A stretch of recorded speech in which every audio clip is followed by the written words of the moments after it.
Present మనకి ఇండియాకి అలాగే అమెరికా మధ్య ఒప్పందానికి అడ్డుగా ఉంటున్న విషయం ఏదన్నా ఉందా అంటే వెజ్ అండ్ నాన్ వెజ్ పాలు అనే చెప్పాలి. అదేంది భయ్, ఆ పాలలో కూడా వెజ్ నాన్ వెజ్ ఉంటాయంటే ఖచ్చితంగా ఉంటాయి. ఎందుకంటే మనకి పాలు దేని నుంచి వస్తాయి, ఇస్తే కౌస్ కానీ బఫెలోస్ నుంచి కానీ వస్తాయి. సో మరి అవి పాలు ఇవ్వాలంటే ఏం చేయాలి, ఫస్ట్ దానికి దానా వేయాలి కదా. సో మరి దానాలో రకాలు ఉంటాయి. ఇది మనకి ఇక్కడ చూసుకుంటే 2 తింటాం కాబట్టి మనం. సో మరి దానా రూపంలో వాటికి ఏం వేస్తాము, మనం తిన్న అన్నం మెతుకులు కానీ లేదు అంటే జొన్నలు కానీ సజ్జలు కానీ ఇటువంటివి వేస్తూ ఉంటాం కదా. అవన్నీ ఏంది, ప్యూర్ వెజిటేరియన్ ప్రోడక్ట్స్. సో కానీ అమెరికాలో చూసుకున్నారనుకోండి, అమెరికాలో వాళ్ళు మేజర్గా తినేది ఏంది, వెజ్ కంటే నాన్ వెజ్ ఎక్కువ తింటారు.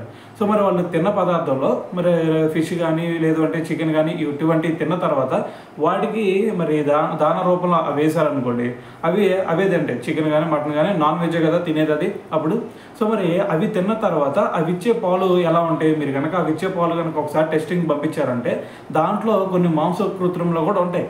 సో మరి ఆల్రెడీ అంతకుముందు కూడా కొన్ని ప్రూవ్ అయినాయి అనమాట.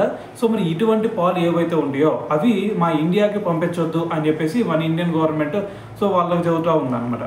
సో మరి ఈ విషయం మీదే మరి ఇప్పుడు ప్రజెంట్ అయితే ఒక చర్చ జరుగుతూ ఉంది. సో చూద్దాం ఏం జరిగింది అనేది.